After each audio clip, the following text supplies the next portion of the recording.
Hi everybody, this is Mr. Roche. We are playing Pente and we are working to handle basically defensive moves on the board with our computer mover Ralph. Okay. And we on Friday we talked about a lot of different ways to, or a number of different ways to handle this problem.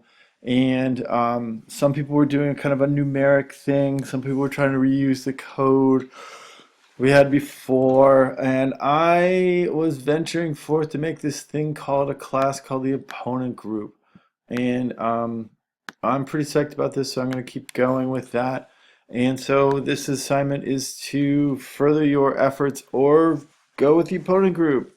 And the opponent group will in this one, I'm going to show you what the updated opponent group looks like and try to get one to handle horizontal captures. Okay, I have it working for all horizontal, vertical, and diagonal captures, but right now I think the smart thing to do is take it one by one. Not necessarily make a move yet, but make sure that you can identify the code groups. I mean the stone groups when they come in. Okay, so here's my Ralph right now. Here's my console. What happens is when I push a thing here, Ralph thinks, and then he makes a move. Right now, there's nothing to pick up yet, quite because it's only just one stone. We actually pick it up, but I don't like report it. Um, but there you go. Here's a horizontal group with two stones. Here's one, and then all we need to do is just make a move after we find this. But we have a horizontal group with three stones. So what it's trying to do is trying to pick up like kind of all stone groups of any significance. So here's one with two, three, and then two, and then we can make one with four.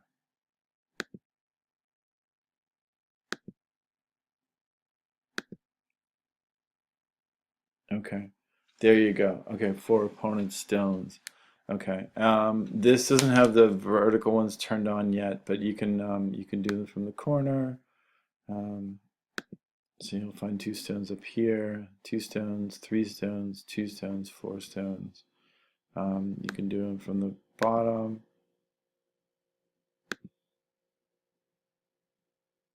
Two stones, three stones. Let's see, two stones, three stones, two stones, four stones, and two stones. And this one can be turned into a three stone one there like that. I can turn it into a four stone one like that. It seems pretty good and reliable for what we're doing right now. And there'll be like another two. So there's a two, there's a three, there's a two, there's a four, there's a two, and a four. Okay, so this seems actually pretty good because then all I have to do is once these groups are here, I can kind of rank them and just sort of operate on them, which is good. There's like a lot more twos. This one will turn into a three. This is good. It'll turn into a four, just so we can see it. Okay, and that's really great. So if I can get this working, I'm pretty psyched. And basically, it seemed like to me from working on it this weekend that if you changed um, horizontal it can be changed to vertical very easily, and then horizontal and vertical can be changed to diagonal with a little bit of work. Okay, so that's what I'm working on. I like the concept. So um, what I wanted to show you was how to handle the object class, okay, or the opponent group class, okay. So this is a a pretty big class which we had worked on. This is my current version of it. I've added some stuff from the last class, and then what we want to do is try to get it working. What I did was to help explain this is I made what's called an object diagram. Um, which are very helpful things to help explain these things to people when they don't know what's going on and they don't know anything about your code. So anyway, basically all classes have three things. They usually have fields which hold data, class data. They have constructors. They have a bunch of them. We're using one right now. And then they have methods that you can call up and stuff like that. So to explain what's going on with this, is that we had a data field which is going to be a group list. We added an array list. We're going to add some stuff to show the group length and the ranking. We're going to try to rank them. Also, the n squares on either end of the group. So if you have three stones, you need to know what's before it and after it to be able to kind of evaluate how good it is, okay? I also have added something in here for the group type, like if it's a horizontal group, okay, or if it's a vertical group, or if it's diagonal right group, diagonal left group. That's what I'm going to do. I also made this pretty to add some text, so it'll say like horizontal if you needed to print it out, and I think that's useful because it's hard to see sometimes where the groups are, and we're going to need to kind of kind of understand them. I also added something to show whether, like, when somebody clicks, you want to know if the current groups, like current moves in the group, because usually the person is focused on it, and I think you would um, to know if the current move is actually in this particular group. You could also check to see if the current move is in a what location in the array, the group list. Okay, so I need to know if it's like the first stone or the last stone or the middle stone in this list. Okay, so where I click is sort of important, and right now as a default I would keep it at 1. Okay, the constructor now has become a little bit more complex in that we make the array list and then we kind of try to save like when at the time they're making the list you can actually know whether it's a horizontal group, so we want to like kind of store that information. That's what's really going on there. And then we have our methods, most of which are setters and getters, okay? And you can look at them, but we have 15 methods in this group to do stuff. So allows you to set the n squares, right? Allows you to get the group list, okay? So if you need to see what's in the group list, we can do it. We can get the n squares, we can get the group list, we can get the rankings. We can set a group ranking if we wanted to, just come in and say this one's the most important one. We can get an opponent type, group type, and we can figure out whether like we can get that number, whether it's you know, like horizontal, vertical, diag, that kind of thing. We can let me see. We can also see if the current move's in the group. We can get where the current group is, the move is, right? We can set the current move, like where they are in the list. We can get the list size. We can get the group type. We can get the group string, right? Okay, that kind of thing. So, or we can set the opponent group. I guess this is related to this. So, all of these are very useful and helpful, and there's 15 methods in this. So you want to have something that has 15 methods. Okay, so let's look at the code. Okay, in the code, I do exactly what I'm doing in the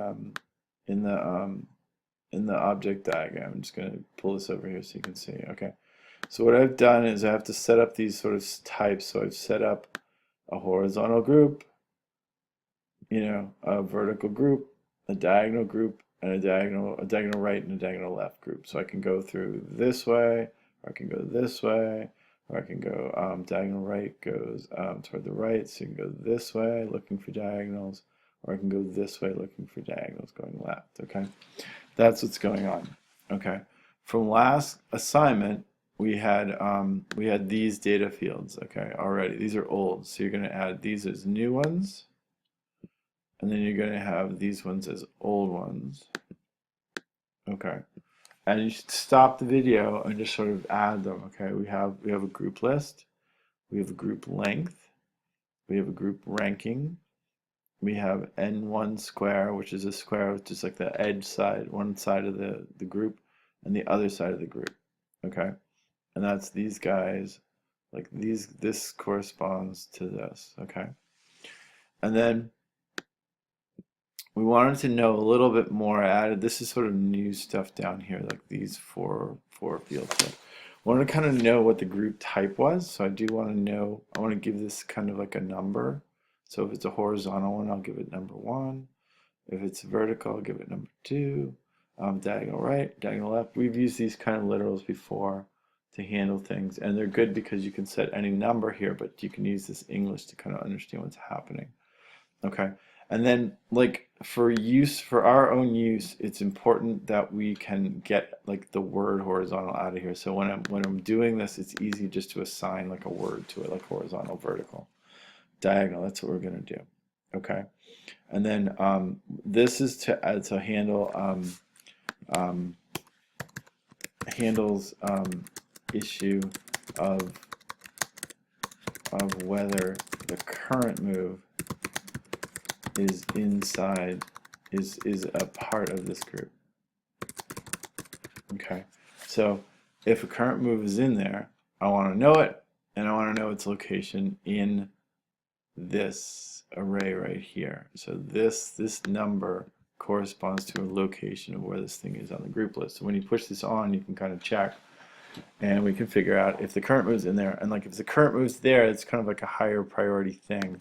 So I'd want to know about that, and I would do it. So these are the fields for opponent group, okay? And you should take a second to make sure that your opponent group matches these 1, 2, 3, 4, 5, 6, 7, 8, 9, 10, 11, 12, 13 fields, okay? So there's got 13 fields and then a whole bunch of methods, okay? Okay.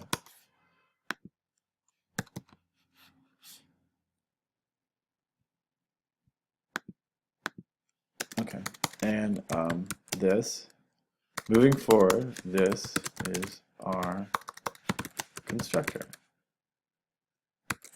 Okay, so following, you know, the object diagram, we had this constructor here. Okay, and basically what it does is it's going to create the array list that we need to hold like group stones. Okay, so do that.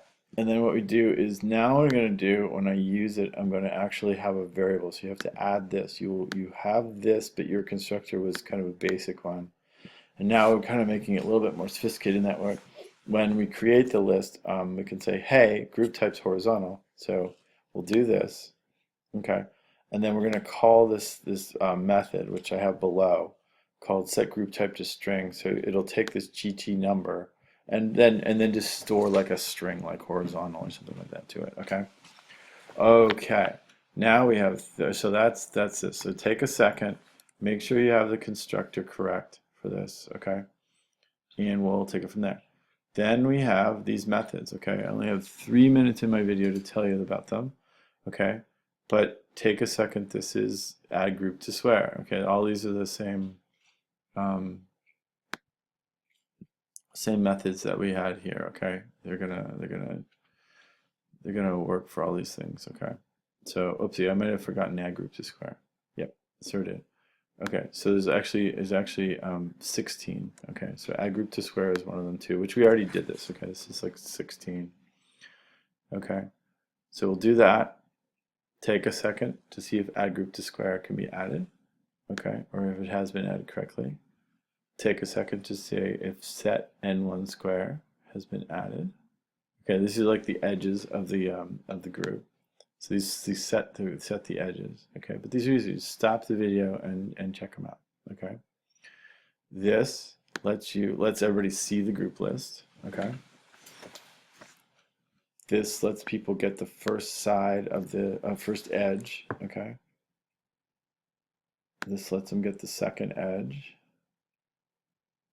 This lets people get the group length if you need it. This lets like basically Ralph get the group ranking. This would let Ralph set the group ranking. This will return the group type, okay, and that's whether it's a horizontal, vertical, diag, or right-left group. Okay, that's doing. Okay, so let's get group type. Okay, actually, that's the thing. These were added. This was probably added also like this weekend. Okay. These are added to let you, if we can find the current move in the group, we're going to set like a true value. So if you just move and this is in your group, then this is going to add true to this, and it's going to like kind of up the rankings. It probably should up the rankings. You probably give it a higher priority. Let me see. And like what we're going to do, and we can also like return this value. So if we already know that it's in the group, we can return it. Okay, and figure that out. We can set current move array list location. So if you can figure out where it is, it'll set it to this value. And you can do that at the time you're making the group. So it's easy to do. So we're going to do it. And then this